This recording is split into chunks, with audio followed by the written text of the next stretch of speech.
palavras do Santo Evangelho perdoem os nossos pecados. Amém. Hoje nós damos início então à Semana Santa, uma semana que também nós chamamos a Semana Maior. Veja, dentre todas as liturgias da igreja, nesta semana onde nós celebramos o mistério pascal, é a maior liturgia, porque nós estamos celebrando realmente esse Deus que nos visitou por meio do seu Filho. Veja, o Pai confiou uma missão ao seu Filho. E qual foi essa missão? De nos salvar, de tirar o pecado do mundo, de nos conceder uma nova e eterna aliança. Por isso que na primeira leitura, quando a gente ouviu ali falar sobre o profeta Isaías, o profeta está dizendo: o Messias é aquele que Deus dará uma língua adestrada. Veja, nós sabemos que o sopro, dentro do contexto bíblico, aquilo que sai da boca, tem um simbolismo muito grande com a Ruá, que é o Espírito Santo, o sopro de Deus. Então, Jesus, que é o Messias, que é o ungido do Pai, é aquele que, ao nos falar, suas palavras são palavras de vida eterna, são palavras que não ficam paradas, mas são palavras que nos transformam. E Jesus, ele vem justamente para mudar o sentido da nossa vida, o sentido da nossa história. Nós que estávamos perdidos, agora por ele fomos reencontrados. Os padres da patrística diziam assim: veja, Deus se esvaziou de si mesmo, para que a sua divindade pudesse preencher a nossa humanidade. Ou seja, preencher aquilo que nos falta. Por isso que na segunda leitura de hoje, tirada da carta de São Paulo aos Filipenses, é um grande hino cristológico que Paulo ali está fazendo. Ele fala sobre isso. Veja, ele que é de condição divina, ele não se deixou levar por esta grandeza, mas ele se desensimesmou-se, saiu de si mesmo para vir ao nosso encontro. E quando nós o acolhemos, quando nós o recebemos, ele tem o poder de mudar a nossa vida, de mudar a nossa história. Veja, nós percebemos aí, ao longo das reflexões da Quaresma, o que acontece? Os embates dos fariseus com Jesus. Eles não o aceitavam como Messias.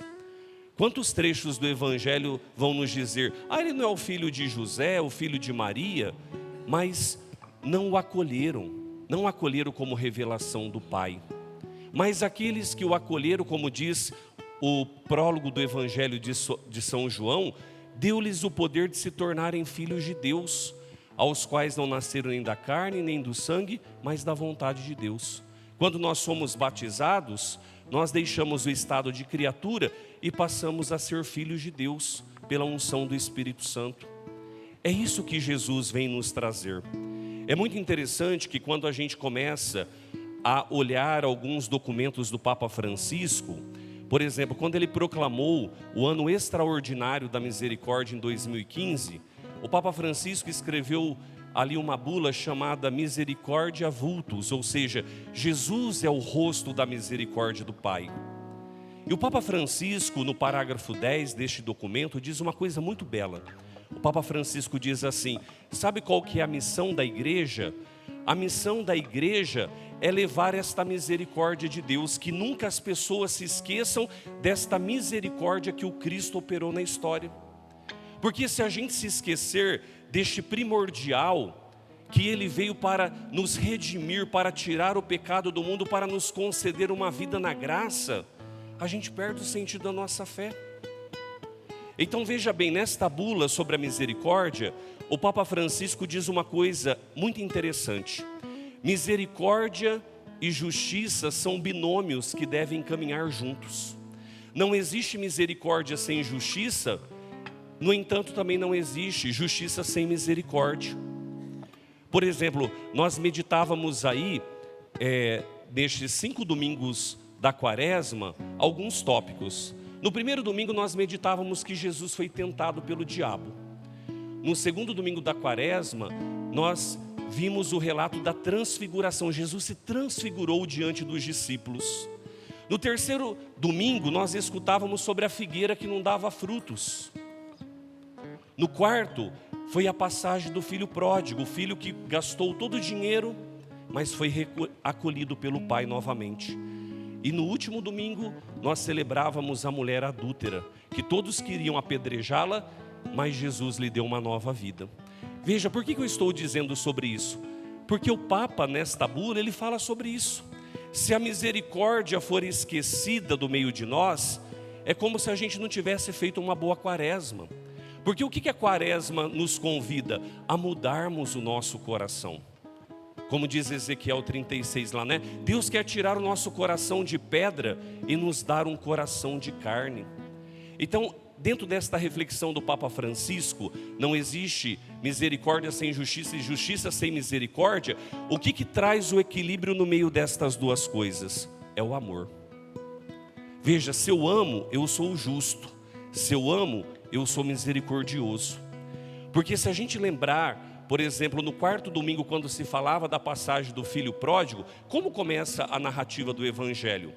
Os fariseus ficaram escandalizados porque Jesus comia com os publicanos e com os pecadores.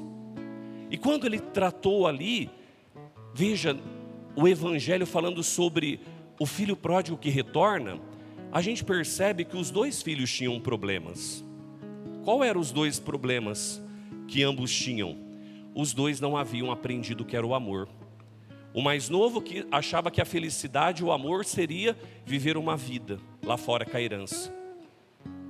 O mais velho achava que porque estava cumprindo toda a obrigação, ele já era perfeito.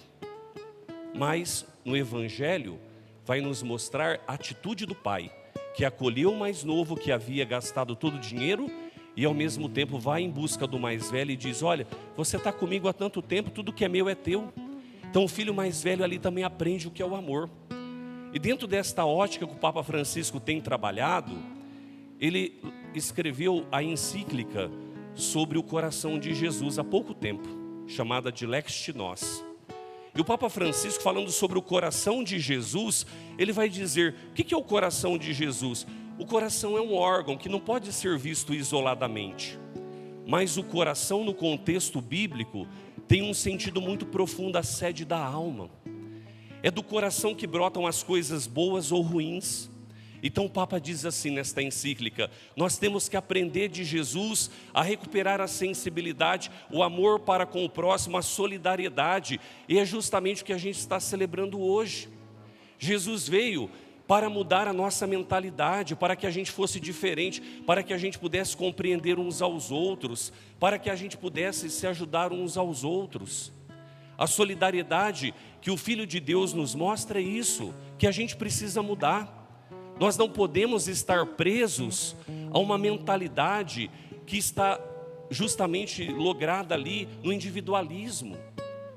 Mas o amor de Deus faz a gente se expandir, faz a gente ver o outro como irmão, não como concorrente.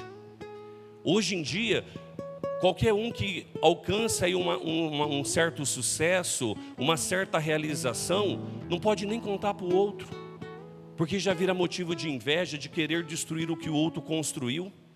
Nós estamos vivendo um mundo que está baseado num vazio, no niilismo, onde o que se importa é só a si mesmo. Então, se a pessoa ela é exaltada, ela precisa destruir o outro para que ela apareça, e não é assim. O Papa tem escrito isso nos documentos dele. Nessa última bula sobre a misericórdia, ele vai nos dizer, né? A esperança não decepciona. Então que a nossa esperança esteja no Cristo. Esta entrada triunfal que Jesus teve em Jerusalém ali, na narrativa que nós ouvimos hoje, veja o que isso nos mostra.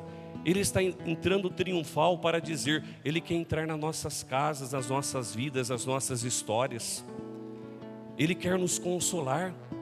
Veja, no relato da paixão que nós ouvimos hoje, olha as situações que Jesus enfrenta nesse episódio. É os discípulos dizendo, olha, quem vai ser o maior, quem vai ser o menor? Isso está falando da nossa humanidade, o que está nela. Às vezes a gente briga para ver quem que é o maior, quem que é o menor. Veja, Pedro, quando Jesus fala, eu orei por ti porque Satanás estava te tentando. Se a gente não deixar a graça de Deus nos conduzir, nós somos tentados a vivermos o mal. E decorrendo o relato da paixão, a gente vê ali no final, veja aqueles dois que estavam crucificados ao seu lado, um dizer: olha, para nós é justo, mas para ele é não. E Jesus vai dizer para este, entre aspas, bom ladrão: hoje mesmo você vai estar comigo no paraíso, porque você acreditou. Então observa, a todo momento, dentro do relato da paixão, desta liturgia de hoje, é o Cristo que vai ao encontro dos corações e que não desiste de ninguém. É Judas que o traiu. Às vezes a gente se questiona: olha o que eu estou vivendo, olha o que eu estou passando.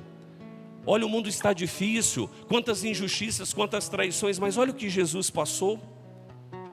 Quantas pessoas, às vezes, diante de um sentimento de dor, de perda, vai dizer: será que Deus não olha para a minha situação? Olha o que Jesus viveu. Quando Jesus diz ali na cruz: meu Deus, por que me abandonastes?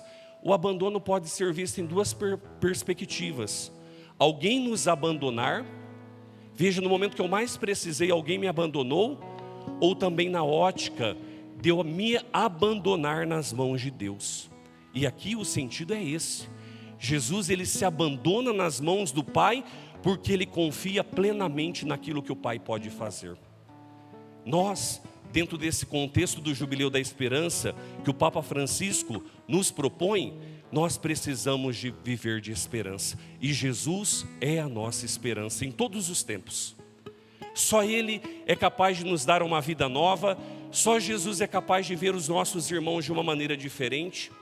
Só Jesus é capaz de nos fazer romper com esta mentalidade deste mundo de hoje, egocêntrica. Por isso vamos pedir esta graça de Deus sobre a nossa vida.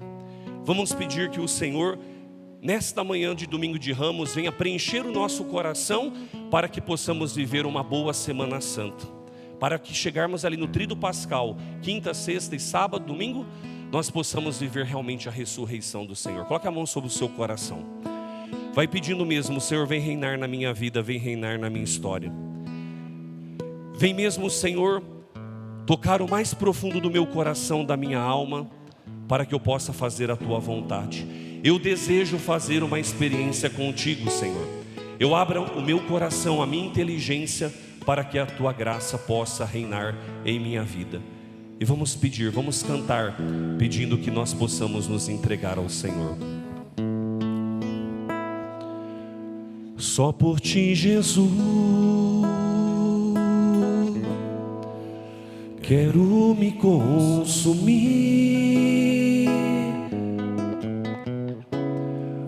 como vela que queima no altar. Me consumi de amor,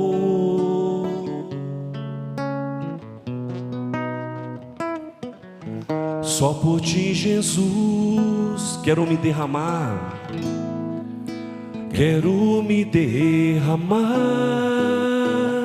como o rio se entrega ao mar, como o rio se entrega ao mar. Me derramar de amor, me derramar de amor, pois Tu és o meu amparo, Senhor.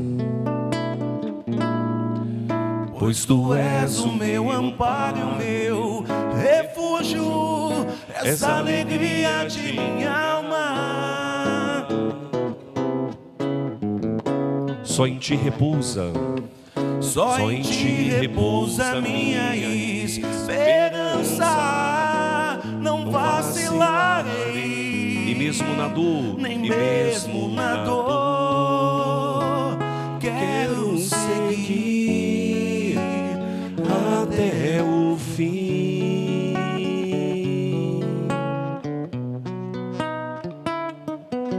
Só por Ti, Jesus. Glória ao Pai, ao Filho e ao Espírito Santo, como era no princípio, agora e sempre. Amém.